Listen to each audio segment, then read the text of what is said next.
¿Qué tal, amigos? Muy buenos días, bienvenidos. Esto es Despierta con CDN. Qué gusto para nosotros acompañarles bien tempranito con cafecito en mano. Nelson Rodríguez, Yulisa Céspedes y Catherine Hernández, quien les saluda con mucho amor y cariño. Hoy 15 de septiembre, arrancando esta mañana cargada de información con un programa que va a dar mucho, pero mucho de qué hablar, y les vamos a contar por qué. Yulisa, Nelson. Buenos días, qué bueno que nos acompañan y recuerden que pueden vernos a través de cdn.com.do y que pueden seguirnos por nuestras redes sociales, @cdn37 en Instagram y Twitter y cdn37 en Facebook, además de nuestras redes sociales personales que están ahí en la pantalla. Hoy, si fuera un día normal, sería Día de Nuestra Señora del Manejo, pero hay tanta gente en fase. Tanta gente, mira Camañito como mira, hay tanta gente en fase, tanta gente desempleada y tantos negocios cerrados o produciendo la mitad o a veces nada, que ya uno no sabe cuál es el día de Nuestra Señora del Manejo y cuál es el día de fin de mes. Ahora mismo no se sabe nada, pero hay que cuidarse porque sin duda que lo mejor que es la vida es lo que tenemos garantizado, y sobre eso vamos a hablar el día de hoy. Buenos días. Buenos días, buenos días de quincena. Yo siempre tengo mis saludos reservados a los chicos aquí del piso y del switch principalmente. Pero este 15 viene acompañado de una mala noticia, y es que los trabajadores que están en esos programas que mencionó Yulisa, los trabajadores que están suspendidos no van a tener probablemente completa su regalía pascual. Ahí ya hay una discusión. Incluso los que van a seguir en línea recta hasta diciembre en los programas Quédate en Casa, Fase, eso no recibirían doble sueldo. Pero ¿dónde es que está la discusión? Eso es un problema de ley, el sueldo 13. Entonces, ahí está montado. Pero la fatídica noticia con la que comenzamos el día es que los trabajadores suspendidos y que están en los programas especiales no van a recibir la regalía pascual. Ahí los empresarios, el gobierno mismo, van a tener que ponerse las pilas. Yo creo que el gobierno va a tener que hacer un proyecto aparte, buscar la manera de encontrarle algún tipo de ajuste con los empresarios para que puedan dar el sueldo 13 y si no, asumirlo el gobierno. ¿Ustedes se imaginan qué significaría para la economía del país, para la economía familiar, que la gente no pueda tener el salario de Navidad de este año? Al menos todos los que están en programas del gobierno que lo reciban incompleto, porque lo que se calcularía sería, en teoría, la parte o la proporción de meses que recibieron el salario completo, y en este caso pues la mayoría va a tener más de medio año sin tener su salario habitual, y eso va a ser un golpe.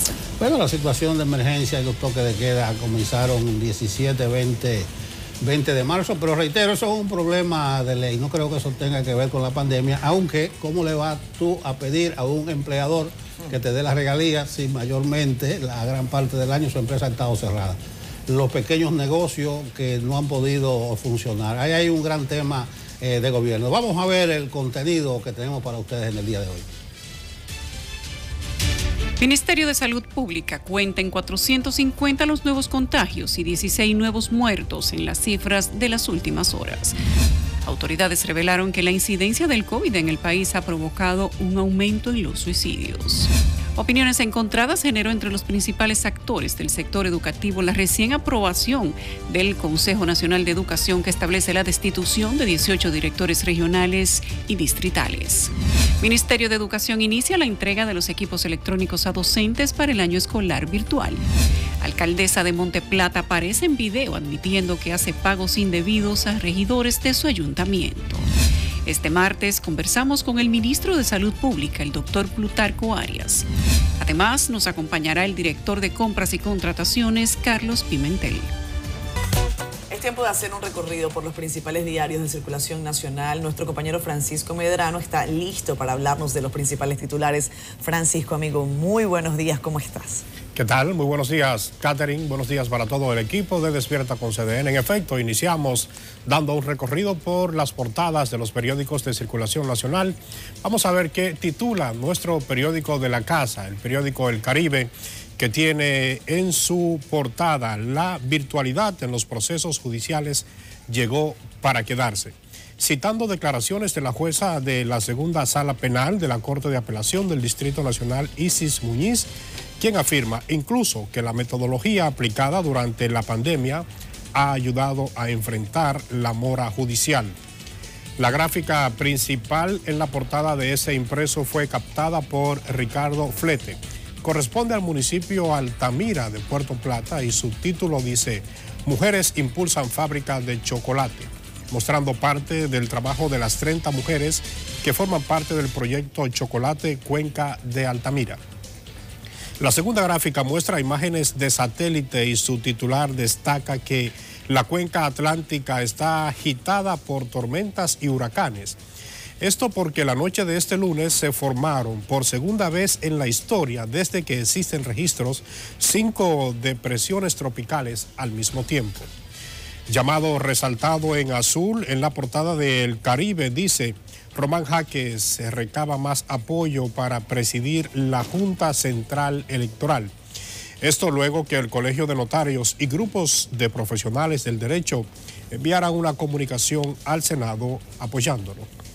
En amarillo, el Caribe destaca que el Ministerio de Salud Pública insta a promover una cultura saludable en tiempo de la COVID-19. Vamos a ver ahora qué trae el periódico Listín Diario en su página principal. Titula de la manera siguiente: aprisionados entre COVID y el tapón. Este titular va acompañado de una amplia fotografía que muestra una larga fila de vehículos en la avenida 27 de febrero, probablemente captada durante la hora pico. Llamado en la portada de Listín Diario cita a la cardióloga Carmen Encarnación, quien estuvo la semana pasada aquí en Despierta con CDN, y su advertencia de que el COVID-19 hace sufrir mucho al corazón. Miramos ahora la portada del periódico Diario Libre, que titula su página principal de la manera siguiente: trabajadores suspendidos no recibirán la regalía completa. Ya ustedes hacían referencia a este tema. Detalla el sumario que acompaña el titular de sindicalistas piden buscar solución a los problemas que afectan a los empleados suspendidos por la pandemia. Este es un tema que al parecer dará mucha agua que beber en los próximos meses. La fotografía principal del periódico Diario Libre corresponde al vecino país y su titular asevera que la policía haitiana convierte a ese país en un caos. Esto a raíz de la protesta que realizaron los agentes policiales para exigir mejoras salariales. Se ve en la imagen a policías sosteniendo armas de fuego durante la manifestación, algo sin duda que es muy preocupante. El llamado en el colgante superior izquierdo de la portada de Diario Libre se refiere al tema educación y indica: todos quieren concurso para docentes. Esto en medio de las críticas que ha recibido la decisión del titular de esa cartera, Roberto Fulcar, por la cancelación de casi una veintena de directores distritales. Debajo de este llamado hay otro que refiere: al vencer el plazo, 1.400 han hecho declaración, destacando que los funcionarios públicos han declarado su patrimonio. Otro llamado destacado es la tasa de crédito al consumo, bajan un 13%. Miramos ahora la portada del periódico El Día, que titula su página principal de la manera siguiente: crimen en Las Caobas fue organizado desde La Victoria, detallando que un reo reclutó desde la cárcel a los asaltantes que mataron al dominicano que había vuelto al país tras recibir una indemnización millonaria en Estados Unidos. La foto principal en la portada de este periódico muestra a bomberos del Distrito Nacional en el combate a las llamas que se originaron en un almacén de telas. Llamado en la parte baja de la portada de este periódico va con un tema que ya tratábamos antes, es que suspendidos no recibirán el doble sueldo, citando que se trata de 500,000 trabajadores que recibirán incompleto el sueldo número 13. Otro llamado en la primera página del Día apunta a que educación está en conflicto por concursos. Otro tema que está caliente en la agenda mediática. Vamos a ver ahora de inmediato algunas de las actividades programadas para el día de hoy en las principales actividades de agenda. Y es que para las 9 de la mañana hay una rueda de prensa en el Ministerio de Salud Pública sobre la situación del COVID-19 en la República Dominicana. A las 10 de la mañana, la Comisión del Comité de Lucha por la Defensa de los Tres Brazos deposita una carta ante la Presidencia de la República. Esto será en el Palacio Nacional. A las 10 de la mañana también reunión de Comisión Permanente del Ministerio de Interior y Policía en la sede del Ministerio de Interior y Policía. Y también para las 10, el Infotep y Prosoli presentan plan de alimentos de la formación técnico profesional virtual y semipresencial ante el COVID-19. Así andan las portadas de los principales diarios de circulación nacional y algunas de las actividades más importantes en la agenda del día de hoy. Retornamos con ustedes. Ahí está mi querido compañero Francisco Medrano con toda la información resumidita para que usted no se pierda absolutamente de nada. Y ahora vamos al tiempo a ver qué agenda trae, por cierto, y cuál es la portada que trae la zona del Caribe con nuestro compañero Jim Suriel. Jim, buenos días. Muchísimas gracias, muy buenos días. Seguimos observando de manera detenida el Océano Atlántico. Recordemos que estamos en septiembre, el mes de mayor formación de fenómenos atmosféricos en el Atlántico. Y estamos observando a 2 huracanes, 2 tormentas y una depresión tropical. Aquí tenemos a Teddy, que sigue como tormenta. Más adelante podría fortalecerse como un huracán categoría 1. René sigue como una depresión, pero podría debilitarse en un sistema de baja presión durante las próximas 24 horas. Más hacia el este en el Atlántico está la tormenta Vicky, la cual se fortaleció ayer. Y Paulette, también así Sally, continúan con fuertes ráfagas, pero no representan peligro para la región del Caribe. Mientras tanto, durante las próximas semanas seguiremos viendo más disturbios atmosféricos saliendo desde África y otros que estarán fortaleciéndose justamente en el Océano Atlántico, en el Mar Caribe y por supuesto que también en el Golfo de México. Hasta el 30 de noviembre tendremos más actividad tropical. Estas han sido las informaciones. Regreso con ustedes. Como siempre, el saludo a la gente que nos acompañan por los distintos canales de las redes sociales, en especial a los de Facebook Live, que son los más activos, dándonos sus opiniones. También los de Twitter, lo veo que a esta hora se dinamiza. En Facebook, un saludo a Neudi de la Cruz, a Blanca Familia, gracias por los buenos días y los buenos deseos, Blanca. Francia Sánchez, gracias por tus bendiciones, Francia. Jansel Solano, Solano del municipio de Mella, incluso te comparto un video con nosotros. Y Wilson Hogando Lebrón nos da unos piropos aquí, muchachos. Oh. Pero piropos de verdad. Qué bueno. Hoy nos llevamos los 3 los piropos, ayer solamente fue Yulisa. Sigan ahí, acompáñenos, y van a salir de sus hogares a través de Facebook Live, pueden estar con nosotros. Vamos a la pausa. Regresamos a Despierta con CDN. Las cifras del COVID siguen causando estragos, a pesar de que son apenas poco más de 400 los contagios de las últimas horas. Se contabilizan 16 muertos. Lo malo de esto no es que estamos siguiendo con las cifras en alto, sino que la gente se descuida con las prevenciones, con el distanciamiento, con el uso de las mascarillas, y ahora hablamos también de suicidios. Las autoridades revelaron que la incidencia del COVID en el país ha provocado un aumento de suicidios y de otras enfermedades, estimando que en los casi 6 meses de iniciada la pandemia, alrededor de 300 personas se han quitado la vida en República Dominicana. Nuestra compañera Susan Castaños nos ha preparado el siguiente reporte y ahí nos cuenta de los planes para hacer frente a esta problemática. La mayoría de los suicidios son por depresión. La información fue dada a conocer por el director de Salud Mental del Ministerio de Salud Pública, quien reaccionó preocupado por las estadísticas en lo que va de año. Si antes consideraban que era una tasa que estaba descendiendo, hace unos años eran de 8% y después bajaron a 5%, ahora está como en 1.6 por cada 100. Se han registrado alrededor de unos 305, 310 por ahí. Para contrarrestar el aumento de suicidios y otras enfermedades mentales, desde el Ministerio de Salud Pública se puso en marcha una serie de iniciativas. Estamos conscientes de que el uso continuo de mascarilla, distanciamiento físico y las limitaciones sociales necesarias por la pandemia han impedido que se puedan desarrollar las actividades de forma normal, reflejando una realidad que todos conocemos y que como consecuencia ha generado en la población manifestaciones de ansiedad, desesperación en algunos e incertidumbre en muchos. Se hace imprescindible la integración de los actores sociales y la toma de decisión de manera individual, colectiva y comunitaria.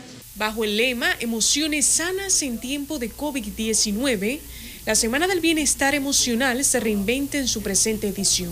Orientación sobre nutrición, actividad física, mental, autocuidado. Durante el 14 al 18 de septiembre se realizarán actividades que promuevan un estilo de vida saludable. Susan Castaño, CDN.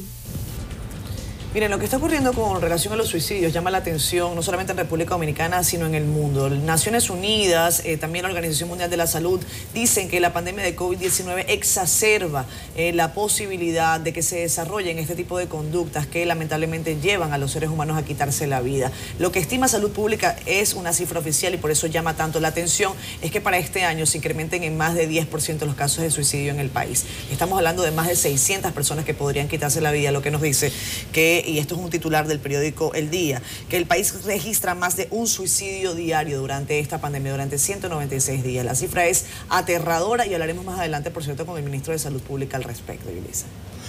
Bueno, es lamentable que lo que haya causado el COVID no haya sido más tranquilidad en la gente y que el miedo no se exprese quedándose en la casa y utilizando las medidas que han recomendado las autoridades, sino que el miedo en una parte de la población se haya expresado de tal forma que los lleve a cometer el suicidio. Nelson, esto sin duda que es una mala noticia. Bueno, en la semana también he leído los problemas mentales como secuela y hoy hay un reportaje en uno de los diarios del impacto en el corazón de esto del coronavirus. Lo que está impactando también la mente y el corazón de mucha gente es la selección de los próximos integrantes de la Junta Central Electoral. Ya se abrieron las compuertas, se están haciendo las inscripciones. Y yo estuve revisando ayer el proceso del 2016, igualito al de ahora. En un momento había 12 ternas y la comisión especial dijo que no rendía su informe a tiempo al Pleno porque estaba en sesión permanente. Yo digo en negociación permanente. Y al final todo el mundo aportó su parte, pero resultó un hijo bastardo porque nadie reconoció a esa junta a la hora del none. Pero vamos a ver, porque ya sí están las opiniones. Por ejemplo, el presidente del Consejo Nacional de la Empresa Privada, el CONE, anunció que esa entidad se apresta a presentar a sus recomendados para integrar la Junta Central Electoral. Pedro Brache reveló que han estado pendientes de lo que establece la ley y agregó que no solo se trata de personas independientes, sino que piensen de manera independiente. Vamos a sugerir perfiles y vamos a sugerir tal vez personas para esto, pero lo que hay que buscar personas que piensen de manera independiente. Porque aquí estamos hablando de gente que sea independiente, pero gente independiente hay que salir a otro planeta a buscarlo. Yo creo que hay que buscar gente que piense de manera independiente y que quiera lo mejor para el país. Bueno, se puede recordar que desde el viernes pasado la comisión a cargo de la escogencia de los miembros del órgano electoral dejaron abiertas las solicitudes para presidir ese órgano, compañeras. Bueno, lo que le toca ahora a esa comisión del Senado es terminar de definir. Ellos dicen que ahora van a seleccionar perfiles. Yo no entiendo qué tanta seleccionadera de perfiles, señores. El perfil está en la ley. Una ley, por supuesto, muy criticada, muy satirizada, pero lo que se puede decir, el perfil está allí. Hay una versión en la prensa de hoy que dice que solamente 2 personas han podido completar el formulario que establece el Senado para poder alcanzar esa selección. Solo 2. hasta ahora. Veremos lo que ocurre en las próximas horas. Tienen chance, entiendo, hasta el próximo viernes. Pero colega, déjeme decirle algo. Ayer Leonel se salió de debajo de una patana, porque el expresidente Fernández había dicho que él y Abinader identificaron a los posibles miembros. Y Leonel dijo, no, lo que yo dije que identificamos el perfil. Pero bien, se hizo la aclaración, pero además Temístocle dijo que también habló del tema con Abinader, es decir, que Abinader en el diálogo con el liderazgo nacional... Que era sobre el COVID.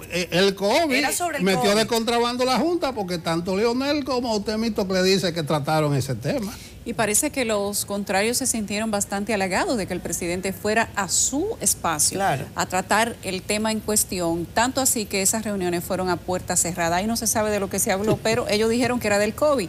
Ahora resulta que dice Leonel que se habló de la selección de la Junta Central Electoral y uno dice, bueno, pero ¿será que las buenas intenciones solamente se quedaron en palabras y ahora el PRM va a hacer lo mismo que le criticaba al PLD?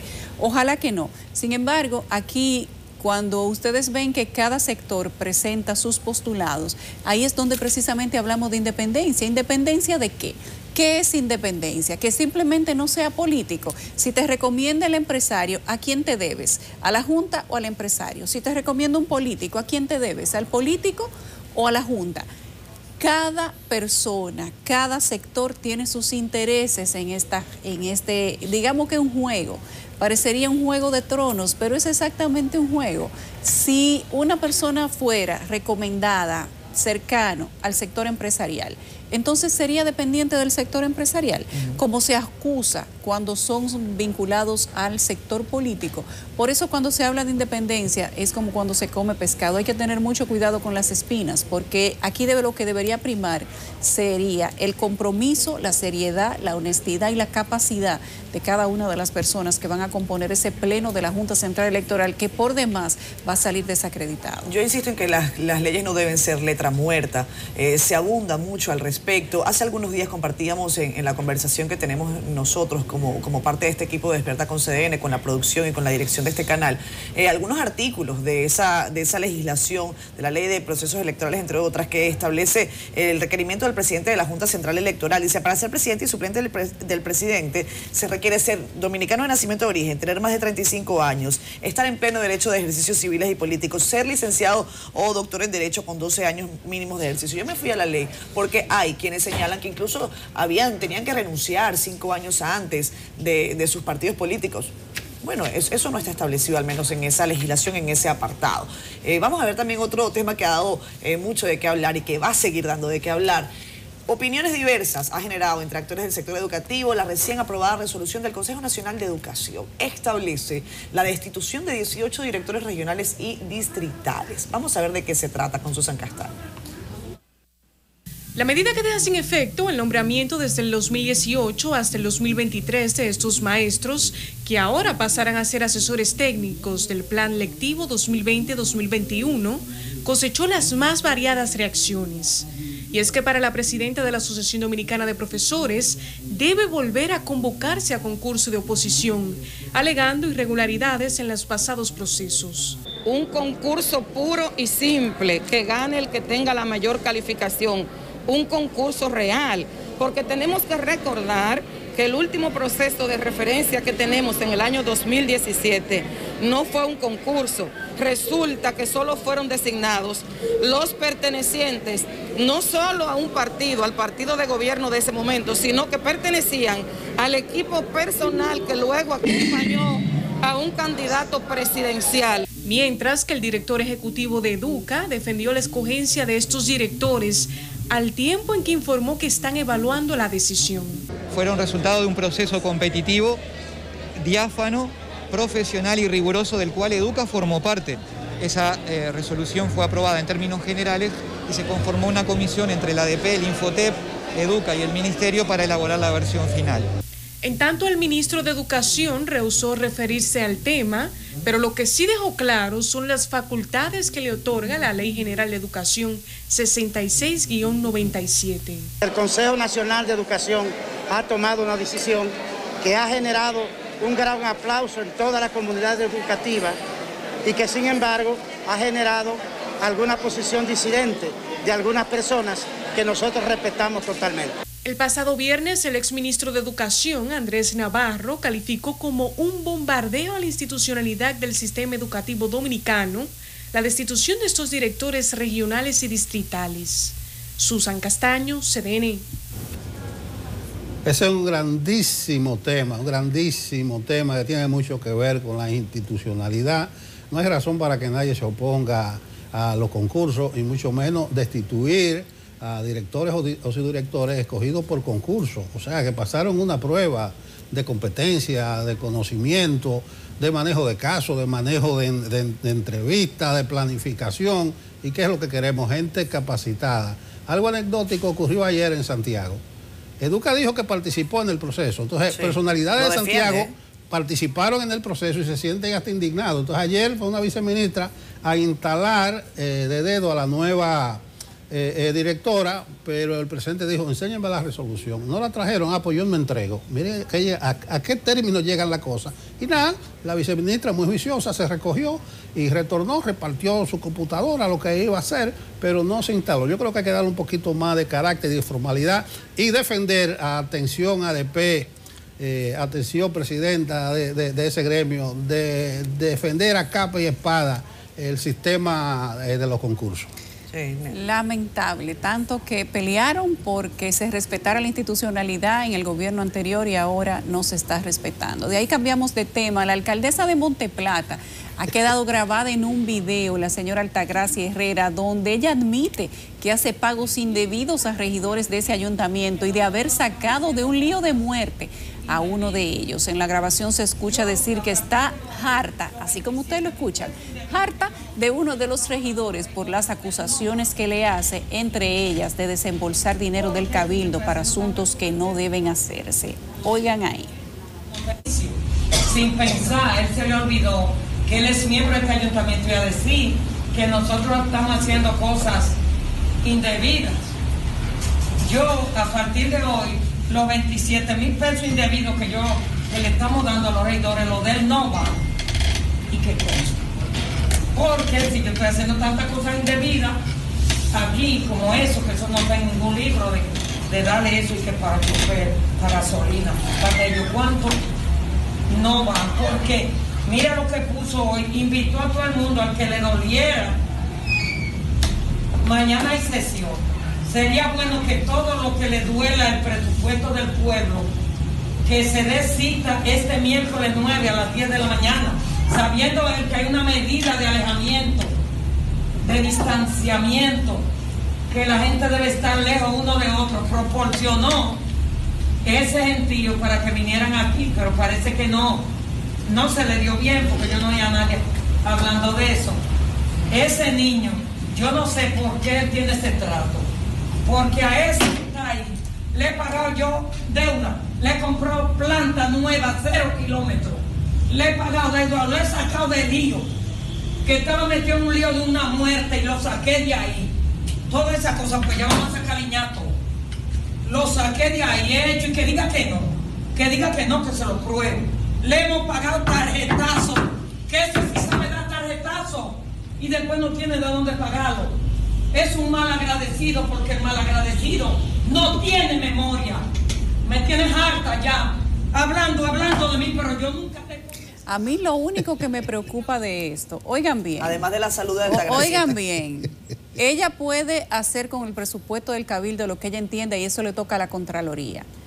Pero decir que sacó a un regidor de un lío de una muerte y admitir que ella misma lo sacó, yo creo que eso es preocupante. Y yo creo que alguna autoridad debería intervenir, porque ese video es una admisión de un involucramiento en un crimen. De un hecho punible. Pero cuidado, yo pienso lo mismo, cuidado si es un fallecimiento de un familiar. Entonces ella le ayudó. Un lío de una muerte. Lo ayudó con los gastos funerarios, eso es lo que yo imagino. Pero si es la otra cosa. Si es la otra cosa es grave. Tú eres muy bien pensado, Nelson. Señores, el asunto es que el regidor en cuestión, el regidor de Monteplata, el que la alcaldesa le entró como la conga, es el señor Basilio de la Cruz Burgos. Él exige a la alcaldesa retractarse de eso que ella está diciendo y ha dicho que incluso él la está responsabilizando a ella por lo que a él le pueda pasar. Pero es que ella está a ese nivel admitiendo. estamos, ¿ves? O sea, por eso es que yo digo que el discurso y el diálogo es gravísimo, ¿no? Lo que se dice, después aparece, ay no, es que no habían rencillas. Ella está él era muy admitiendo, bueno, Catherine, o como el una policía. asociación de malhechores. Ese video lo que admite es una asociación de malhechores. Lo que yo te digo, ¿tú te acuerdas el individuo, el vigilante que mató a 3 en su empresa, que lo comentamos ayer? Él dice que él no tenía nada en contra de su compañero. Yo digo, bueno, si hubiese tenido algo, yo no me quiero ni imaginar lo que hubiese pasado. Por cierto, ese caso está muy raro, ¿eh? Mira, hay que revisarlo. Monteplata y regidores, recuérdese que hubo una muerte de un regidor. Sí. Un lío entre 2 dirigentes del PLD y hace un año, en un aniversario, los familiares de ese regidor fallecido todavía estaban pidiendo justicia. Entonces, retomo eso de manera arbitraria entre los regidores de Monteplata. A la pausa. Regresamos con más de Despierta con CDN. Conectamos de inmediato vía Zoom con nuestro querido capitán José Ortecho, analista del tránsito. Capi, buenos días, ¿cómo está? ¿Cómo está la calle? Hola, Catherine, ¿cómo estás? Todo muy bien por acá y por allá. Muy bien, gracias a Dios. ¿Cómo está la calle? Bueno, congestionada precisamente. Cuéntenos. Bueno, vamos al tránsito de la ciudad de Santo Domingo. Tenemos varios eventos de importancia y en este momento tenemos un fuerte congestionamiento para los que transitan desde la zona oriental. Hay un congestionamiento ya habitual desde la avenida San Vicente de Paúl, cruza el túnel de las Américas, el puente Juan Bosch, y eso se extiende hacia el elevado de la 27 de febrero. Tenemos un vehículo averiado en el puente Juan Bosch circulando desde la zona oriental hacia el centro de la ciudad. Eso ha complicado aún más el tránsito para los que transitan hacia el Distrito Nacional. El congestionamiento continúa todo el elevado y esta lentitud llega hasta próximo a la avenida Ortega y Gasset en dirección este-oeste. Hay un flujo un poco más viable o menos complicado en el contraflujo del puente Duarte circulando desde la zona oriental. Opciones para circular. Es el puente flotante que en este momento no presenta grandes inconvenientes a los que transitan en la Paseo del Maje, es decir, en dirección norte-sur para luego girar a la derecha en el puente flotante. Sin embargo, los que transitan en sentido contrario desde la Avenida España, hay un fuerte congestionamiento que inicia en la Avenida Mirador del Este y se extiende hasta el puente flotante. Ya en la Avenida Francisco Alberto Camaño de Ño o Avenida del Puerto, en este momento está viable circulando desde la zona oriental. Poco más hacia el norte, el puente de la 17 presentando congestión desde antes de la avenida Fernández de Navarrete y se extiende hasta la subida al puente de la 17. La carretera Mella con San Vicente de Paúl en dirección este-oeste presenta lentitud en el tránsito como habitual. También como habitual está lento el tránsito en la Charles de Gaulle con carretera de Mendoza en dirección norte-sur. Autopista de San Isidro en este momento viable, así como la avenida Ecológica, la nueva ampliación de la nueva avenida Ecológica está viable, aunque se complica un poco su llegada a la autopista de San Isidro en dirección este-oeste. Poco más hacia el norte, en Santo Domingo Norte, tenemos lentitud en el tránsito en el puente Mella o en el puente Peinado, un gran congestionamiento que inicia antes de la Emma Balaguer y se extiende hasta el puente Peinado. Hoy presenta tráfico no usual la avenida Mirador Norte a su llegada a la avenida Hermanas Mirabal en dirección oeste-este y también se aprecia congestionamiento en la avenida Emma Balaguer a su llegada a la avenida Hermanas Mirabal también en dirección oeste-este. Este gran flujo de vehículos, todos transitan solo por el puente Peinado en dirección norte-sur. Luego que logran subir al puente Peinado, el tránsito está viable, inclusive hasta su llegada a la Máximo Gómez con la avenida John F. Kennedy en dirección norte-sur. La Kennedy generando congestionamiento en dirección desde el expreso Quinto Centenario hacia el oeste. La subida al elevado de la avenida Ortega y Gasset, a su momento había un vehículo averiado y ha generado ese congestionamiento que ya la cola de vehículos se ve reflejada en el expreso Quinto Centenario. Opción para circular es la avenida San Martín. En este momento está viable en dirección este-oeste. Más hacia el centro de la ciudad, en el polígono central, está viable la avenida López de Vega, así como la avenida Tiradentes, Abraham Lincoln y la avenida Winston Churchill.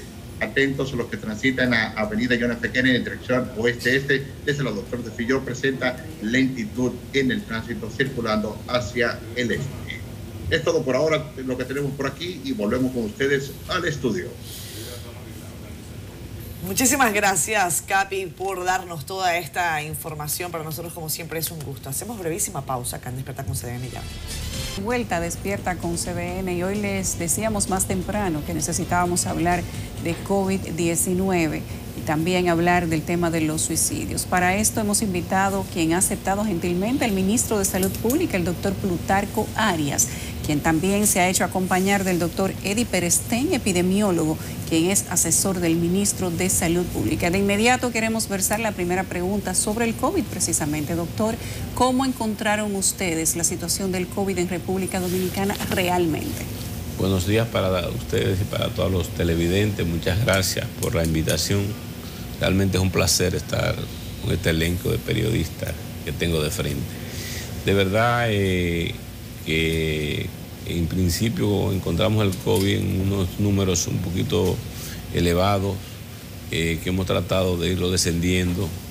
El número de casos del momento y sobre todo el número de ocupación de camas era bastante. Llegó un momento que llegamos a tener en esos días previos a la toma de posesión un 100 y tanto % de ocupación de camas. Cuando digo 103 días, ¿cómo va a haber 103? Sí, porque habían camas ocupadas en las emergencias ya. Pero gracias a Dios, de los centros públicos y privados, los que tengan la mayor concentración de COVID en ese momento. Pero a partir de con los días han ido disminuyendo, descendiendo, y más que todo nos sentimos un poquito tranquilos. El hecho de que se hicieran aquella vez, ustedes recordarán, hasta hospitales de emergencia por si acaso, no han tenido que usarse. Ha habido un descenso en los contagios, en la positividad y en el número de enfermos graves, que es lo que llenaba la unidad de cuidados intensivos mayormente y lo que llenaba la clínica. Entonces, la mayoría de pacientes que se han aislado mucho en su casa y han estado tratándose de manera, sobre todo con síntomas leves o moderados, y entonces han evolucionado muy bien. Y eso nos ha permitido que vamos nosotros sobre la marcha. Aparte de que en ese momento encontramos un laboratorio nacional en pésimas condiciones, y además de eso, del laboratorio en pésimas condiciones, encontramos un número de pruebas muy bajas de reactivos para pruebas, sobre todo de PCR molecular. Ustedes recordarán, harán aquellas filas y a veces tú te encontrabas con la gente en la calle que casi te andaba implorando que le ayudara para conseguir una prueba, para hacerse una prueba, pero gracias a Dios ya todo eso ha mejorado de manera considerable. Ministro, con relación a las cifras, a los datos que se muestran a la ciudadanía, ¿hay una relación con respecto a lo que la gente considera está ocurriendo y lo que realmente está ocurriendo? Incluso hay un editorial de un periódico de circulación nacional que dice hoy cuál es la realidad real del COVID-19, entendiendo además que conforme a eso la gente actúa. Incluso hay un estudio en Haití, en varios países de América Latina, que explica cuál es el porcentaje de la población que está realmente temeroso de hacer tal o cual actividad. En el caso de República Dominicana, ¿cuál es la realidad real? Aprovecho la pregunta del Listín Diario. Bueno, la realidad que nosotros tenemos es que desde hace tiempo venimos arrastrando problemas de sus registros y sobre todo en la vigilancia epidemiológica. El doctor Eddie Perestén, que me acompaña, podría incluso darte una explicación más detallada de esa parte en términos completos. Ojalá que él pueda hacerlo. Vamos a aprovechar que está acá el doctor Eddie Perestén, aprovechamos y lo presentamos y le damos la bienvenida a Despierta con CDN. Doctor Eddie Perestén, asesor del Ministerio de Salud Pública de la República Dominicana, epidemiólogo, gracias por estar con nosotros. Le preguntaba al ministro cuál es la realidad real con respecto a las cifras, registro y subregistro de COVID-19. Sí, buen día. Es precisamente uno de los grandes retos que tiene nuestra gestión. Y retomando la pregunta de cómo encontramos, por ejemplo, el COVID-19 en República Dominicana, precisamente uno de los fallos históricos que ha tenido no solamente el COVID, sino todo lo que es una gestión de salud y el historial de salud en República Dominicana, es precisamente un subregistro de más de un 60% de lo que son principalmente los fallecimientos.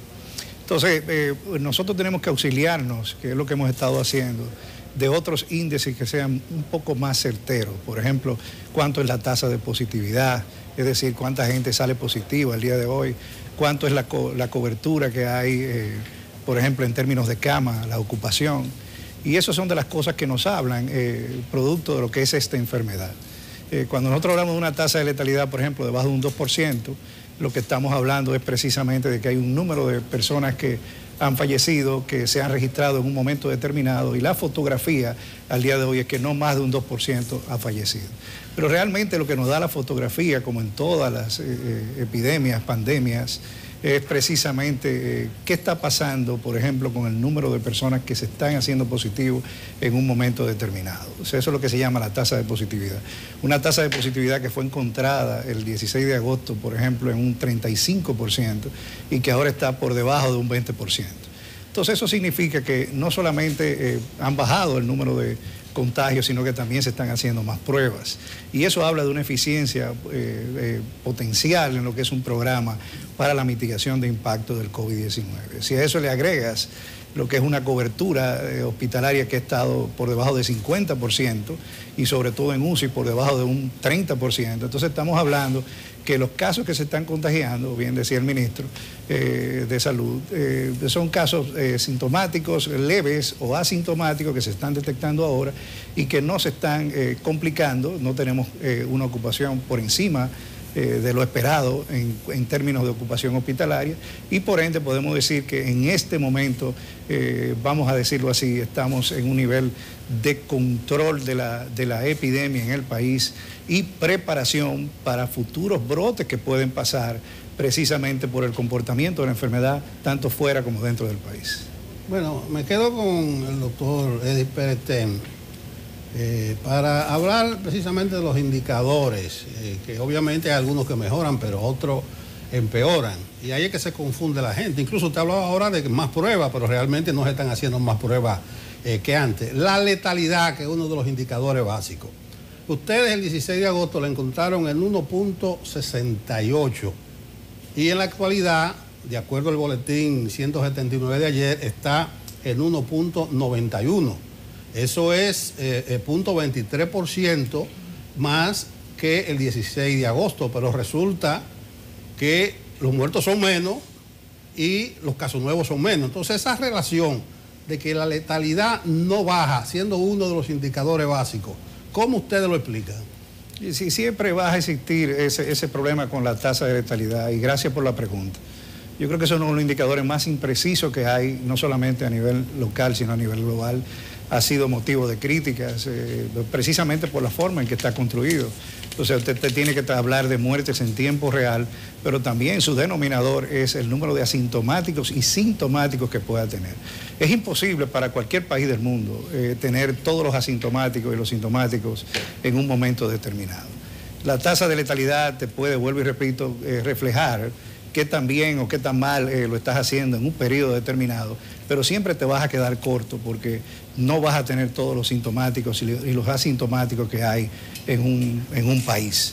Entonces, la tasa de letalidad tiene que ser correlacionada, como bien decía anteriormente, con el porcentaje de ocupación. Es un porcentaje de ocupación que está mucho menor, es un porcentaje de ocupación que te dice que si hay ahora mismo sintomáticos y asintomáticos en el país, no están a nivel de complicaciones, y eso quizás es una de las cosas que tenemos que ver para tomar acciones, y es precisamente lo que está haciendo esta gestión ahora mismo en el país. Hay algo que hay que agregar. Hay muchos pacientes del brote de julio, de postelectoral y electoral, que en estos momentos quizás han fallecido en los últimos días, que tienen que ver con la gravedad de los casos que se extendieron. Muchos de esos casos, hay pacientes que tienen 30, 35 días ingresados, 25, 30 días ingresados, que fallecen posteriormente. Son muchos los pacientes de estos que fallecen después de 20, 30 días de ingresados. Es bueno que ustedes consideren esa parte. Y se lo digo yo en mi condición de neumólogo también, porque le doy mucho seguimiento a los casos diarios. Tanto en la clínica donde laboraba anteriormente como en cualquiera de las instituciones privadas y públicas. Entonces llamo y realmente son pacientes de 25 o 30 días de ingresados. Desgraciadamente estos pacientes duran muchos días ingresados y son de altos costos, realmente entran en altos costos para el país y para su propia familia. Ministro y el doctor Pérez Ten, cuando nosotros hablamos de tasa de contagio, si estuviéramos tomando la cantidad de muestras aplicadas a la población de forma semanal o quincenal o incluso diaria, como un universo para una encuesta, hablaríamos de que entre el 20 y el 30% de la población podría estar contagiada. Eso sería en un análisis simple, tomando la cantidad de muestras que se hacen y el resultado en cuanto al porcentaje de contagio. En el caso del COVID-19, tomando como base esa información, si tuviéramos que hacer un prorrateo, asintomáticos y sintomáticos, de cuántas personas podría haber en el país contagiadas en sentido general, ¿de qué porcentaje estaríamos hablando? Mira, yo voy a referirme incluso aparte de la pregunta anterior. Se habló de que nosotros estamos haciendo menos, que se están haciendo menos pruebas. Yo creo que usted está equivocado totalmente. Cuando nosotros llegamos al gobierno, están haciendo 2.000 y 3.000 pruebas. Nosotros estamos haciendo 6 y 7.000 pruebas. Hay pruebas subsecuentes ahí. Si usted se va a la prueba de ayer, usted va a encontrar que se hicieron casi 6.400, 6.500 pruebas. Lo que pasa es que cuando usted suma, entonces, porque hay pruebas ahí, muchas que se hicieron de pacientes viejos. Mucha gente se hace las pruebas, va porque tuvo un contacto y se hace pruebas, y entonces esas son pruebas subsecuentes. Pero escúcheme, ministro, ustedes prometieron de 7 a 9.000, de 7.000 a 9.000, sí, y 7.000 dos veces. ¿Dónde están las 9.000 y hasta 10.000? No, nosotros prometimos 7.000 pruebas el día 19 de agosto. Vamos a ser específico y preciso. No diaria. No, vamos a tratar de intentar llevarlo hasta 7.000 y estamos trabajando con eso. ¿Qué está pasando ahora? Ahora mismo se da una situación.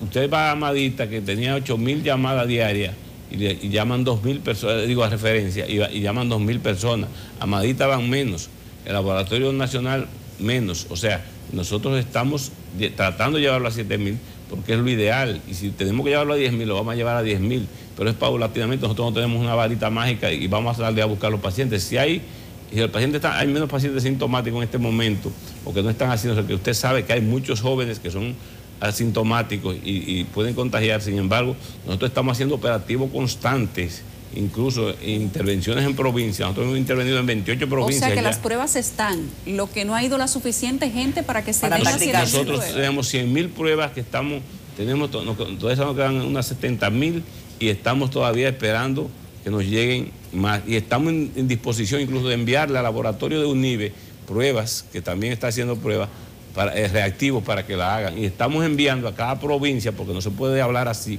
estamos enviando a cada provincia alrededor de 1.000 pruebas, 500, 600, depende del tamaño de la provincia, para uso semanal. O sea, ellos tienen en sus manos, los directores provinciales de salud, tienen en sus manos ahora mismo, el epidemiólogo, una cantidad de pruebas para ellos mandarlas a los centros de salud. Pero el porcentaje, ministro, el porcentaje en general, de acuerdo a las tasas de confirmación de contagio que dan esas pruebas, ¿qué porcentaje general de la población estaríamos hablando que podría estar contagiada?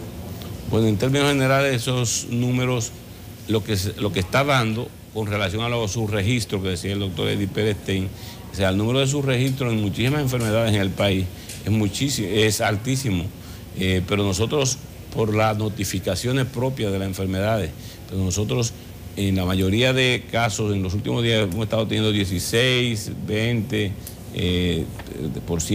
contra un 35% que estábamos el 14, 15 de agosto.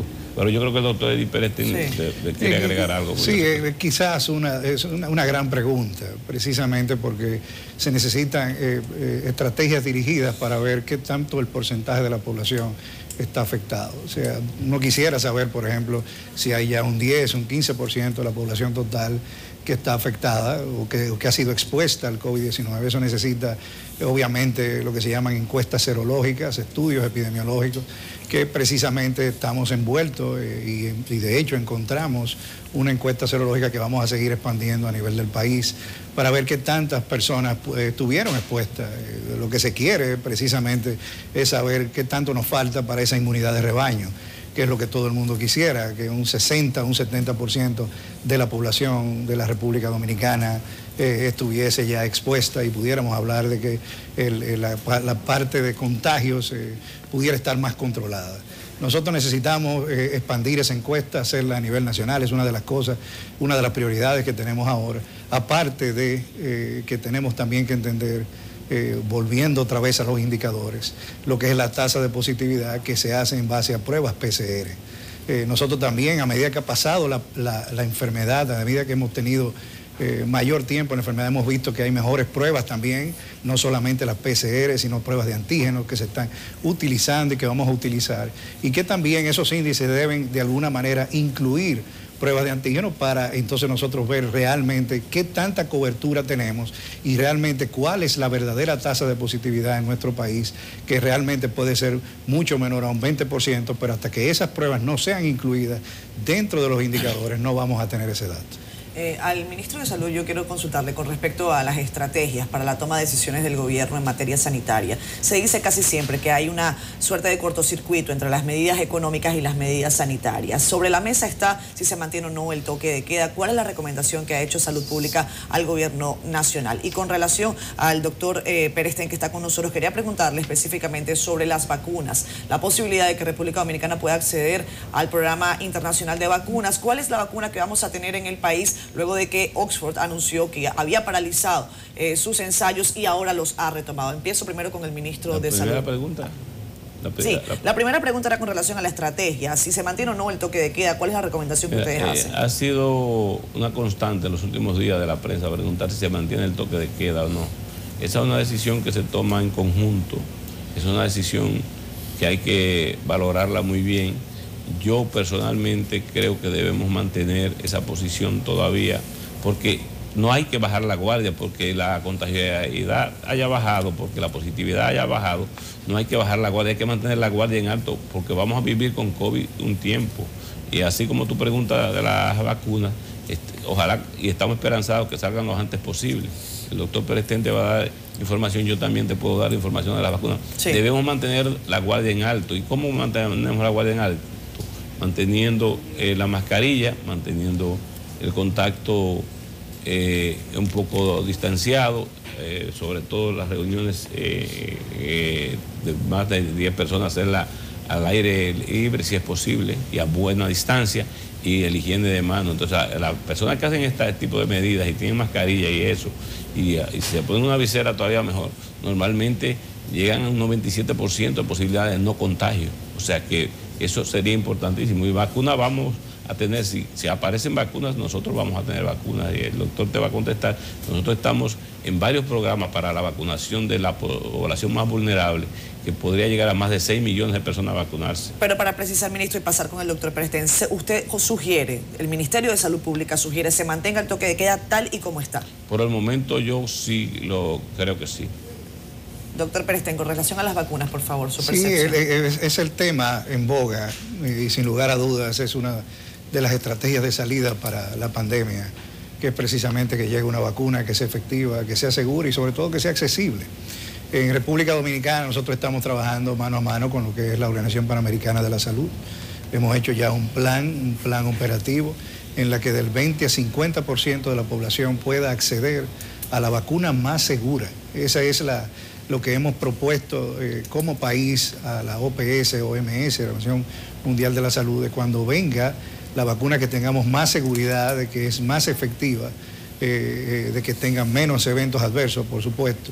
Entonces nosotros vamos a acceder entre un 20 a un 50% bajo el programa COVAX de esa vacuna que esperamos con ansiedad, pero como bien decía el señor ministro, tenemos que ir preparando el escenario para eso, seguir protegiéndonos, seguir usando mascarillas, seguir proponiendo y promoviendo el distanciamiento físico y sobre todo el lavado de manos para cuando llegue esa vacuna, entonces podamos tener un porcentaje de la población que pueda acceder a la vacuna y que pueda prevenir la enfermedad mediante la seguridad que pueda representar esa vacuna en el país.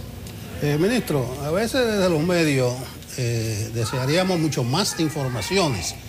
Por ejemplo, en un momento se anunció la habilitación de nuevos laboratorios. No recuerdo la cantidad, quizás fueron 8. Ya para la muestra, ya están habilitados. ¿Cuántos están funcionando? Nosotros estamos esperando 4 equipos de extracción de pruebas que no nos acaban de llegar. Estamos esperando...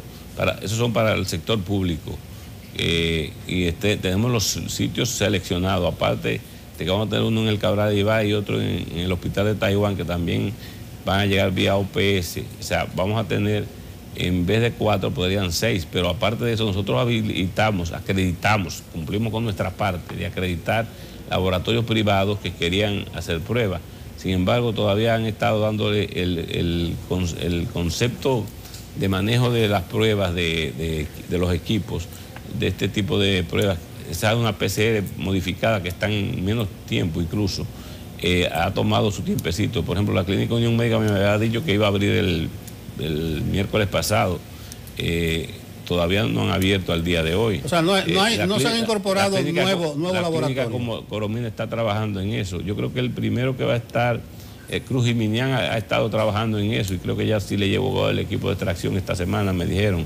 Y nosotros le vamos a proporcionar. De todas formas, ayer conversamos y él nos decía él que y mientras tanto iba a mandar a sus pacientes, iba a seguir tomándolo y mandándolo al Laboratorio Nacional, doctor de Filló. O sea, que nosotros acreditamos los laboratorios privados para que armaran sus equipos, han estado trabajando en eso y ya con una PCR con menos tiempos incluso, que es una de las cosas que ustedes tienen que ver. Nosotros estamos entregando resultados en 36 horas, 36, 48 horas cuando son del interior.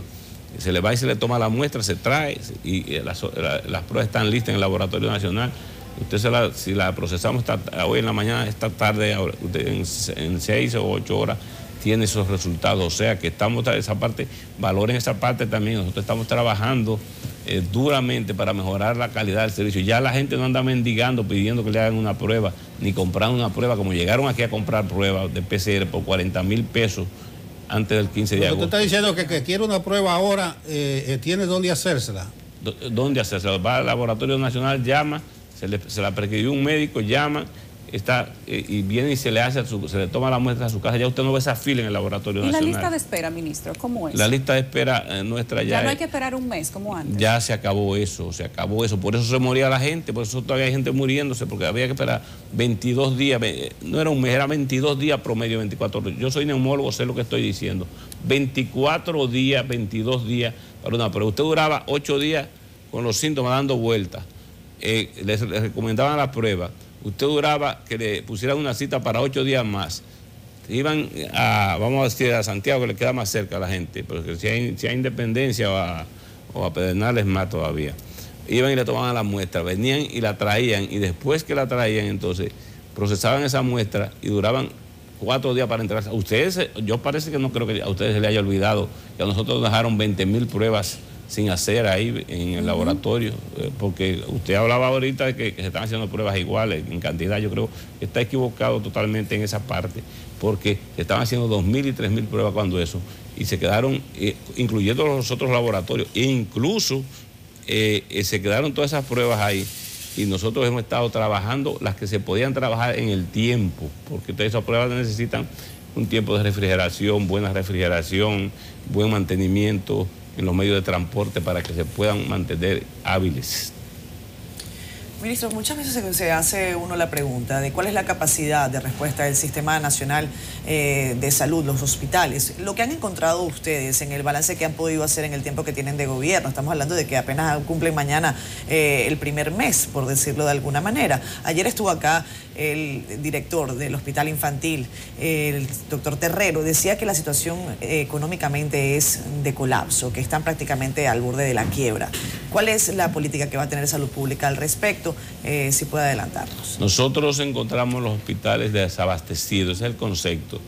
Al borde del colapso estuvieron el sistema de salud alrededor del 10 de agosto, eso es verdad, 15 por ahí, pero nosotros encontramos los hospitales desabastecidos. Hemos hecho grandes esfuerzos, ingentes esfuerzos, primero para mejorar esa gran ocupación de camas que teníamos y la gente haciendo fila esperando en las emergencias. Por eso yo le veo ahorita a ustedes 103%. Bueno, es que el 3% yo lo calculo en base a la gente que está en las emergencias esperando para ingresarse. Después de eso, nosotros hemos manejado la situación poco a poco, pero realmente nosotros hemos encontrado hospitales con deudas de más de 500 millones de pesos. Nosotros hemos encontrado hospitales en una situación penosa, a semiconstruir, que ustedes lo saben. Yo les invito a que vayan al Cabral Ibáez de Santiago, que vayan al Arturo Grullón, para que ustedes vean y para que vayan al Hospital de Esperanza, para que ustedes vean lo que van a encontrar, que se vayan a Nisibón para que vean lo que se van a encontrar, o sea, se vayan a varios hospitales municipales y provinciales y regionales, y ustedes váyanse al San Vicente de Paúl, de San Francisco de Macorís, y ustedes van a encontrar algo diferente, pero vayan a verlo con sus propios ojos, y lo que encontramos nosotros, o sea, un desabastecimiento total. Nosotros ya Promesa licitó rápidamente, nosotros encontramos un sistema de salud que entonces nos había pedido pruebas de PCR, lo hicimos. Entonces por eso usted me reclama que no lo hemos hecho con la varita mágica, o ustedes no lo hemos hecho con la varita mágica porque hay que pedirla fuera, hay que esperar que vengan de Estados Unidos o donde sea, esperar 15 días después que tú haces el pedido y que eso llegue. Entonces por eso la varita mágica no la tenemos, pero sí tenemos el deseo y la voluntad política de nosotros y de un presidente que está dispuesto a que este país cambie en el sistema de salud. Ministro, el tiempo ya no nos da para más, solamente quiero que nos responda con un sí o no para precisar la pregunta de las pruebas. No estamos haciendo las 7.000 pruebas porque falta gente que quiera hacerse las pruebas. Porque no hay el número de personas dispuestas, pero nosotros estamos haciendo operativos con pruebas. Primero nos estamos yendo a las comunidades, esta misma semana vamos a hacer 11 operativos. Nos vamos a la comunidad, hacemos pruebas rápidas. Si esas pruebas se detecta que el paciente tiene IgM positiva posiblemente, entonces pasamos a hacerle una prueba de PCR para reconfirmar el diagnóstico, lo aislamos, lo tratamos temprano, porque hay ustedes se van a encontrar ustedes mismas con familiares de ustedes jóvenes que están padeciendo la enfermedad de manera asintomática, y es importante que eso lo tomemos en consideración. Al doctor Peresten, simplemente para ya casi despedir, porque se nos acaba el tiempo, yo quiero preguntarle con relación a la recomendación sanitaria que usted podría hacer para algunos sectores de la economía que aún no están activos y que según estudios internacionales y lo que usted haya podido investigar de manera independiente, podrían ir activándose. Hay gente que está demandando, por ejemplo, servicios de entretenimiento. ¿Cuál es la recomendación desde el punto de vista sanitario? Lo que hemos visto internacionalmente es precisamente que a medida que tú tienes mejores indicadores, o sea, crear los indicadores para abrir la economía, te va mucho mejor. Se está jugando internacionalmente a lo que es la estrategia ensayo-error. O sea, muchas de las cosas que nosotros vamos haciendo es precisamente cómo va la enfermedad en cada país. Si comienza a reducirse la tasa de positividad, si comienza a reducirse el número de casos, entonces comienza a permitirse, a flexibilizarse las estrategias de mitigación y se abre la economía. Yo creo que uno de los retos, y gracias de nuevo por su pregunta, una gran pregunta que tenemos nosotros como país, es crear los indicadores precisos para ir abriendo la economía paulatinamente, tratar de ver cómo nos va mejor como país y en qué zonas nos va mejor, para entonces tener una, vamos a decirlo así, una estrategia de impacto más oportuna y que pueda servir no solo para el país, sino para otros países como el nuestro, que también están en la misma situación de querer abrir su economía para mantener los indicadores económicos y de salud en un equilibrio como el que se espera. Doctor Eddie Peresten, epidemiólogo asesor del ministro, gracias por haber estado con nosotros en Despierta con CDN, y al ministro de Salud Pública, el doctor Plutarco Arias. Para nosotros ha sido un placer tenerlos a ambos aquí. Gracias por la visita. Gracias a ustedes, y siempre mírennos como un equipo. Nosotros somos un equipo, aquí no hay nada de individual, el ministro es uno, nosotros somos un equipo de trabajo. Por eso me hago acompañar del doctor Eddie Peresten, una gente con mucha sapiencia en estas cosas, en todos los menesteres. Y para ustedes, cuando nos inviten, pues me verán con otro, con de salud colectiva, para que tengan el espacio abierto. Pues gracias al equipo, entonces. Es un equipo. Vamos a una pausa. Debe ser así. Regresamos de inmediato. Con nosotros, Carlos Pimentel, director general de compras y contrataciones del Estado. Buenos días, Carlos. Muy buenos días, un placer estar con usted y con todos los amigos y amigas que seguramente están en sintonía. Muy bien, y ustedes ya acudieron a la Procuraduría, llevaron el expediente del asfalto caliente, ya se identifica así, y eso tuvo su origen en una investigación periodística. Te pregunto, ¿qué de nuevo, además de lo contenido en esa denuncia, le agregaron ustedes a ese expediente? Bueno, lo primero que debemos señalar, que bien es cierto que ese caso se origina en una denuncia de una investigación periodística Y después el exministro también solicitó una investigación a la Dirección de Ética e Integridad Gubernamental, entidad que recopiló alguna información y que trató de dejar ese caso cerrado utilizando una modalidad de un supuesto archivo del caso. Pero también en la Dirección de Contrataciones Públicas pues encontramos un informe que se había emitido. De manera muy clara se violó todos los procedimientos de la Ley de Compras y Contrataciones. No hay forma de justificar con legalidades y con argumentos de ningún tipo que en ese caso se violó la Ley de Compras y Contrataciones en los principios, en los procedimientos, en todo. Eso está claramente documentado. Eso no hay forma de rebatirlo. Y la Dirección de Ética y Compras y Contrataciones, pues quisimos profundizar un poquito, cruzamos archivos, los archivos e informaciones que tenía la Dirección de Ética y que tenía Compras y Contrataciones se complementaron muy bien y nos dimos cuenta que estábamos ante un caso que ameritaba una investigación del Ministerio Público, un caso que desbordaba la competencia de la Dirección de Ética y que desbordaba ya la competencia de Compras y Contrataciones. Y digo que desbordaba la competencia de la Dirección de Ética porque ya llegamos a una frontera que no estábamos ante un caso de tipo ético o de tipo administrativo. Y desbordaba la función de la Dirección de Compras porque ya la Dirección de Compras demostró que se violó la Ley de Compras. Y por eso ese caso fue al Ministerio Público. Ahora el Ministerio Público debe profundizar por qué se violó la Ley de Compras, cuál era la intención entre el ente contratante y los proveedores, demostrados vínculos claros. Entonces, por eso ese caso está en la Procuraduría. Y yo debo decir que todos los casos que estén bajo nuestra responsabilidad, que estén en la frontera de posibilidades de ilícitos y de violaciones de tipo penal, todos irán para el Ministerio Público. Cuando estén en el ámbito de nuestra competencia, que sean de tipo administrativo, pues lo vamos a conocer y vamos a tomar decisiones. Y digo esto porque cuando llegamos a la Dirección de Compras y Contrataciones, que mañana cumplimos un mes, sí, nosotros encontramos más de 200 casos en archivos, casos del 2015, del 2016, del 2017. Cuando digo casos me refiero a impugnaciones, reclamaciones, muy pocas investigaciones de oficio. Y inmediatamente pues decidimos un calendario, un programa, y todos esos casos van a tener decisiones. La semana pasada ya firmamos 12 resoluciones, esta semana vamos a firmar otras tantas, y terminando este mes nosotros vamos a tener el 50%, si vamos al ritmo que tenemos, de esos casos con decisiones. Algunos de esos casos probablemente perdieron el objeto, porque cuando se conocieron esos casos en el 2015, en el 2016, que por alguna razón no se conocieron o no se hicieron públicos las decisiones, probablemente tenía interés de los accionantes. Pero para nosotros es importante por dos razones. Primero, tenemos que dejar precedentes claros que puedan ayudar al cumplimiento de la implementación de la Ley de Compras y Contrataciones. Y en segundo término, nosotros estamos haciendo un ejercicio porque nos dimos cuenta que una de las debilidades de la dirección es la mora y el tiempo que tarda en emitir sus decisiones.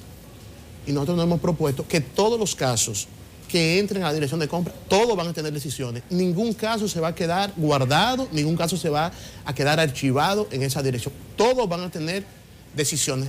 ¿Cuáles decisiones? Las que estén ajustadas a lo que establece las disposiciones normativas. Sí, bueno, Carlos, en una entrevista reciente, Milagros Ortiz Bosch, con quien entiendo están trabajando de manera coordinada, decía que Compras y Contrataciones solo supervisaba el 35% de las compras gubernamentales, pero que eso debía cambiar en los próximos días y llevarlo al 100%. En ese sentido, ¿cuáles son las acciones que ustedes están llevando a cabo? Bueno, lo primero es que debemos insistir y seguir impulsando que más entidades empiecen a utilizar el portal transaccional. Y el portal transaccional también va a ser sometido a un proceso de mejora. Como toda herramienta de la administración pública, que tiene que ser sometido a un proceso de mejora permanente y de mejora continua. Pero una de las mejoras que queremos incluir es que los procesos de contrataciones inician con la planificación de la compra, pero termina cuando se realiza un pago. Y nosotros queremos empezar a tener en el portal también el registro de los pagos, que nos permita dar un seguimiento a los tiempos que están durando las instituciones para realizar su pago.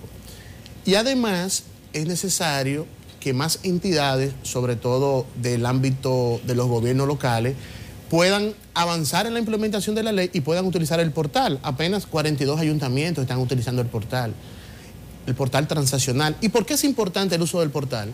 Porque es la herramienta más adecuada para los mecanismos de fiscalización y control de los procesos de compra y contrataciones. Y nosotros estamos implementando mecanismos de alerta temprana. Nosotros tenemos un equipo ya trabajando en analítica de datos, en ciencia de los datos. Nosotros vamos a cruzar bases de datos, nosotros vamos a dar un seguimiento en tiempo real al portal. Y ya hemos estado haciendo algunas pruebas. Inmediatamente un ente sube un proceso en el portal transaccional, nosotros tenemos un equipo de analistas que lo está viendo y revisando. En algunos casos sirve para advertir a la entidad, el órgano contratante, decir, mira, es bueno que revisen el pliego, los plazos que están poniendo entre la entrega de la oferta técnica y la oferta económica debe ser corregido. Puede haber advertencias de ese tipo. Y nos estamos preparando incluso para cuando hagamos señalamiento de alguna situación en los procesos de compra que pueda estar contrario a lo que establece la ley, nosotros vamos a suspender procesos de oficio. Ahora mismo lo podemos hacer enviando comunicaciones, pero nosotros queremos tener las herramientas que nos permitan suspender, en el caso que sea necesario, inmediatamente desde el portal. O sea, nosotros vamos a tener un proceso de monitoreo, de alerta temprana a los procesos de contrataciones en tiempo real, y para eso estamos abrazando la ciencia de los datos. ¿Por qué? Y la analítica de datos. Porque nosotros tenemos una base de datos, el portal transaccional, pero el Estado tiene un sinnúmero de procesos de automatización. Y le voy a poner un ejemplo. Nosotros enviamos una comunicación a todos los funcionarios electos y designados, donde le advertíamos que todo aquel que tenga una empresa que esté en el registro de proveedores o que él esté registrado en el registro de proveedores, debía solicitar de manera voluntaria su inhabilitación.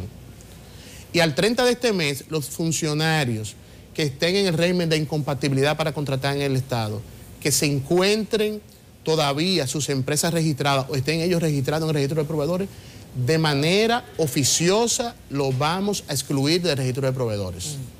Ese plazo es hasta el 30, y ya para eso estamos en coordinación con el Ministerio de Administración Pública, con Contraloría, para cruzar la base de datos con el registro de proveedores, y eso no va a tener claridad. De hecho, yo tenía una compañía de consultorías.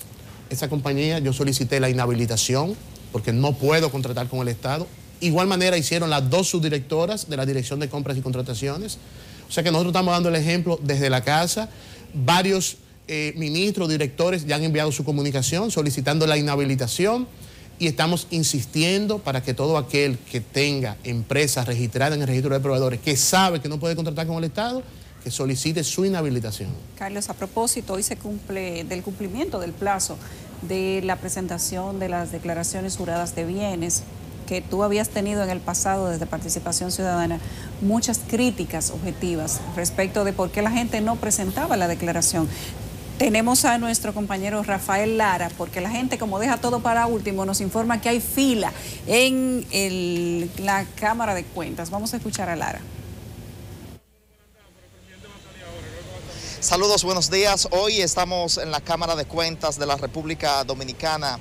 Se espera que hoy a las 12 de la noche venza el plazo de los 30 días que establece la Ley 311-14 para la declaración jurada de bienes, tanto para los funcionarios que asumen posiciones como los salientes. Pero hay que precisar esta fecha porque el pasado jueves el presidente de este alto organismo dijo que sería el 17 de este mes, es decir, el próximo miércoles, cuando concluiría el plazo de los 30 días, a propósito de que él asegura que aunque el decreto de ellos iniciaba el domingo 16, fue hasta el lunes 17 cuando iniciaban sus funciones, de manera que habría que precisar esto con el presidente de la Cámara de Cuentas para ver si es hoy a las 12 de la medianoche o el miércoles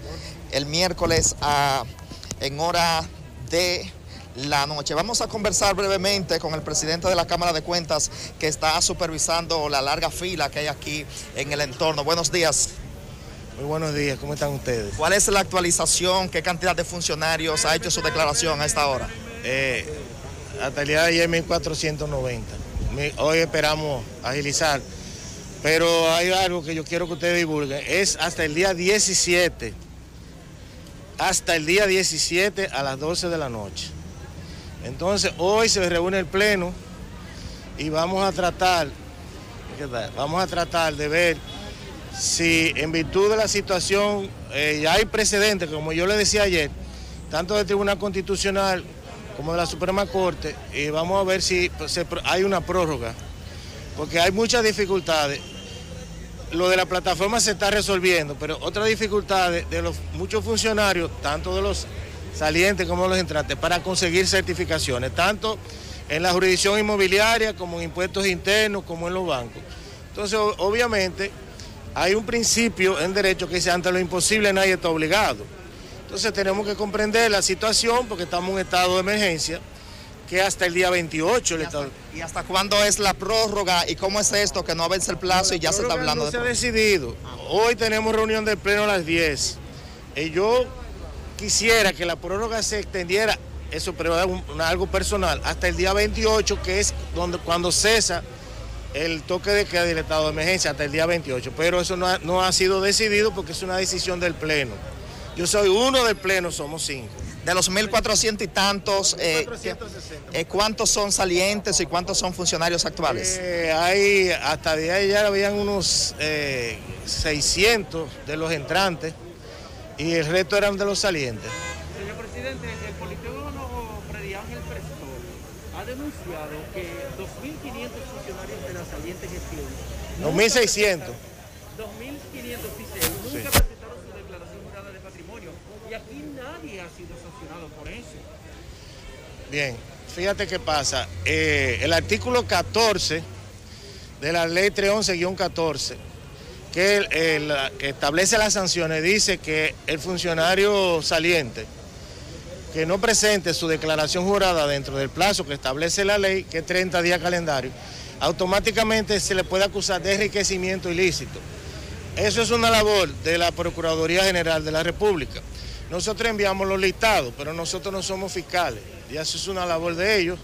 E inclusive, voy más lejos, la ley 311-14, que es una ley bastante fuerte, establece que se le pueden confiscar los bienes, pero ya eso es una decisión, como le dije, de la Procuraduría General de la República, especialmente del Departamento de Persecución de la Corrupción. Pero siempre nosotros hemos enviado ese listado a la Procuraduría. Desde hace 3 años lo estamos enviando. ¿Siguen teniendo dificultades con superintendencia de bancos y para investigar la veracidad de las declaraciones? Me refería a la gestión anterior, no a la presente. Con la presente todavía no hemos... yo voy a girarle una visita al superintendente próximamente para coordinar, pero las dificultades fueron con la gestión anterior. Precisamente el ministro administrativo de la presidencia dice que se debe investigar, no simple y llanamente recibir las declaraciones de los funcionarios. Estamos completamente de acuerdo. La ley nos exige, por eso la oficina se llama Oficina de Evaluación y Fiscalización del Patrimonio de los Funcionarios Públicos. Lo que pasa es que para tú fiscalizar, tú tienes que tener coordinación con oficinas como la Superintendencia de Bancos, la región inmobiliaria, o sea, el Tribunal de Tierra, la jurisdicción inmobiliaria, porque tú tienes que verificar, y yo le he puesto un ejemplo, que se da mucho en el interior. Una persona tiene un solar de 600 metros, no es delindado el solar, sino una carta constancia, dice, propietario de 600 metros y su mejora, y a lo mejor tiene una casa de 20 millones de pesos. ¿Cómo nosotros la supervisamos? Tenemos que tener una autorización y la jurisdicción inmobiliaria tiene que hacer una certificación de si está o no delindado el terreno y nosotros hacer una investigación de las mejoras que tiene esa persona. Bien, muchísimas gracias al presidente de la Cámara de Cuentas Hugo Álvarez Pérez. Ya tenemos preciso, es el 17, el próximo miércoles 17 a las 12 de la medianoche, cuando vence el plazo para que los funcionarios entrantes y salientes pues hagan sus declaraciones de bienes. Y por supuesto, también escucharon ustedes la precisión que él hace de que la información que ofreció la pasada semana de que tenía dificultades la Cámara de Cuentas para comprobar la veracidad de las declaraciones juradas de bienes de los diferentes funcionarios, y que era a través de la jurisdicción inmobiliaria y la superintendencia de bancos. Él ha aclarado que estas dificultades eran presentadas con la gestión anterior, no con la que se instaló a partir del 16 de agosto. Como pueden ustedes observar, una gran cantidad de personas están esperando el turno para ingresar a la Cámara de Cuentas y hacer efectivo el requerimiento de la ley 311-14, así como en el interior de la Cámara de Cuentas también están todos los espacios ocupados, de manera que a partir de hoy una gran afluencia de tanto de los funcionarios salientes como de los entrantes. Se espera que en el transcurso del día de hoy el presidente de la República, Luis Abinader, haga efectiva su declaración jurada de bienes, a propósito que en el día de ayer anunció que sería este martes cuando haría efectivo este requerimiento. De mi parte es toda la información. Yo retorno con ustedes al estudio. Gracias, Rafael Lara, por esa importante, importante reporte. Ustedes vieron la fila, la gente deja todo para último. Importante y una actualización. pregunta, Carlos, Nelson, Catherine, si es digital, ¿por qué la gente vaya a hacer fila? ¿O es que no es solamente digital, Carlos?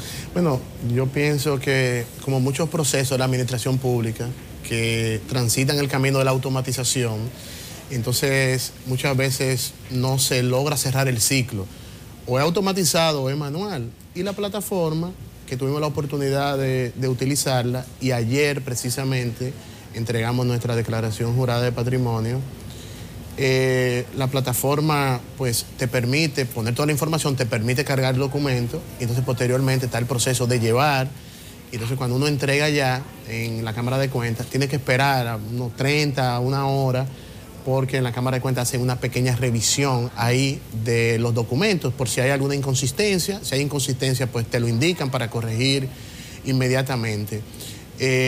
Pero también yo pienso que la Cámara de Cuentas puede tomar algunas medidas que puedan mejorar y facilitar. La plataforma debe ser revisada. La plataforma de creación jurada de patrimonio no es fácil y es tediosa, y además debe la Cámara de Cuentas, me parece, para facilitar, habilitar algunos centros de recepción en otras ciudades del país, porque no puede ser que todos los funcionarios obligados tengan que venir aquí a la sede de la Cámara de Cuentas. Se pudo En haber, caso de que no lo puedan hacer digital. Sí, se puede prever, qué sé yo, en Santiago, en La Vega, en Barahona, para descongestionar, porque ciertamente ha estado muy concurrido. Así estuvo ayer. Carlos Pimentel, la pandemia ha resultado catastrófica para los medios de comunicación, no solamente de República Dominicana, del mundo entero. Ha habido cierres, fusiones, incluso algunos gobiernos, para dar una manita, han colocado a la prensa entre los bienes y servicios, y la Sociedad Interamericana de Prensa habilitó un fondo para tratar de dar una manita a la prensa, a los periódicos. El día pasado, el presidente de la Sociedad Dominicana de Diarios, Percio Maldonado, advirtió sobre la peligrosidad de la concentración de la publicidad del gobierno en el Palacio Nacional. No sé si esa advertencia llegó a tus oídos, pero tú, como un hombre del pueblo, sabes que cuando el río suena es porque agua trae. Algunos más populacheros dicen hay un maco en eso de la publicidad del gobierno. Incluso tú has advertido que le va a marchar a la publicidad oficial, en el sentido de hacer algunas modificaciones. ¿Tú tienes conocimiento de la concentración de la publicidad del gobierno en el Palacio Nacional? Bueno, lo que sí estamos claros y convencidos es que la contratación de publicidad oficial no puede seguir sin regulación en la República Dominicana, porque la contratación de publicidad oficial ha servido para el pago de publicidad y ha servido para el pago de otras lealtades de todo tipo. ¿Por qué? Porque del sistema de contrataciones públicas se excluyó de los mecanismos de contratación la publicidad oficial. Y cualquiera puede contratar de manera discrecional.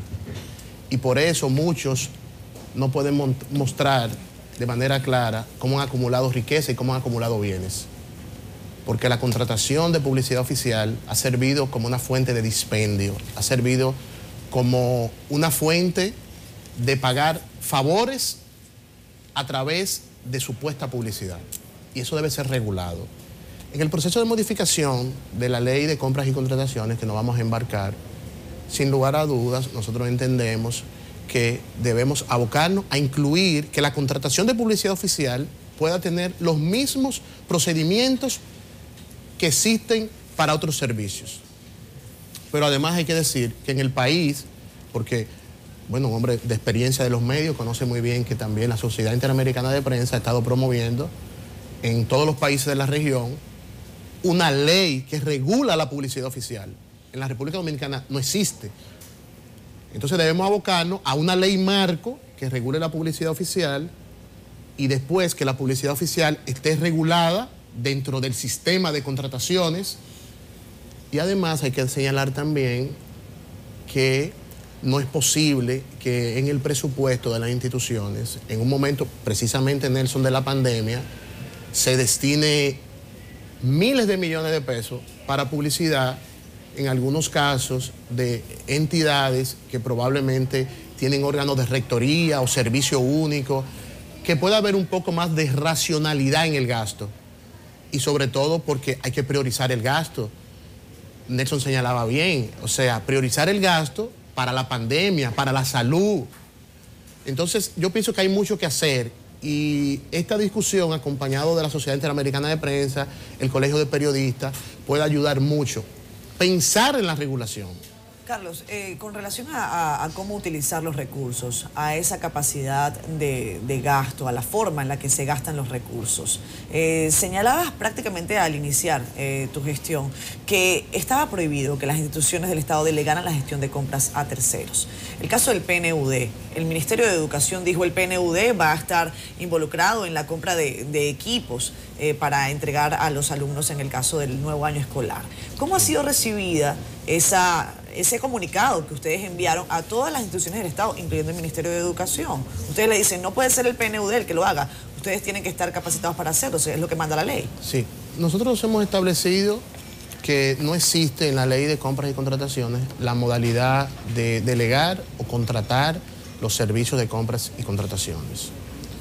También en esa misma circular señalamos que ante la duda, ante un proceso de contratación o relación con cualquier organismo internacional, que recomendamos que se consulte al órgano rector. En el caso del Ministerio de Educación, conocemos claramente el proceso porque fuimos nosotros que recomendamos al Ministerio que esa podía ser una modalidad para poder adquirir las computadoras que se necesitan. Y explico esto. El Ministerio de Educación tiene un acuerdo con el PNUD para asistencia técnica, donde se han capacitado alrededor de 50.000 profesores. El PNUD y UNICEF, viéndolo como sistema de Naciones Unidas, vienen trabajando en el diseño curricular para poder tener las clases virtuales, para poder tener las clases a través de radio, de televisión. O sea, venía un proceso, se habían repartido una cantidad de computadoras, había otra cantidad de computadoras que estaban ya en almacén y otras que se podían adquirir para ir sumando a el gran volumen que se necesita. El Ministerio ha decidido continuar ese acuerdo, que ese acuerdo específico con el Ministerio de Educación no es únicamente para adquirir equipos. Tiene un conjunto de componentes de asistencia técnica. Y de igual manera recomendamos en un momento la adquisición de algunos medicamentos a través de otra agencia del sistema de Naciones Unidas, que es OPS. Pero en otros casos, y lo que vimos en el momento, era que tenemos que apostar por fortalecer el sistema de compras y contrataciones y fortalecer las capacidades internas y que cualquier tipo de asistencia, de acompañamiento que fortalezca las unidades de compra, que son las que tienen responsabilidad de contratar, pues es bienvenido, pero son los entes obligados que tienen que agotar su proceso de contratación. Entonces, esa circular lo que estaba previendo que terceros, que puede ser una empresa de servicio, una empresa consultora, cualquiera, se le contrate para llevar los procesos de compra y contrataciones, porque la ley no tiene ese mecanismo. En los actuales momentos nosotros estamos en un proceso de conversación con el PNUD y vamos a tener un protocolo de delimitación del tipo de relacionamiento y el tipo de acompañamiento que va a tener el PNUD con los entes del Estado vinculado al tema de compra y contratación. Y estamos en un nivel de diálogo técnico con relación a ese aspecto y probablemente en los próximos días tendremos ya un protocolo que establezca claramente cómo va a ser ese tipo de relacionamiento. Y ante cualquier duda que tenga cualquier ente contratante, lo importante es que siempre consulte al órgano rector.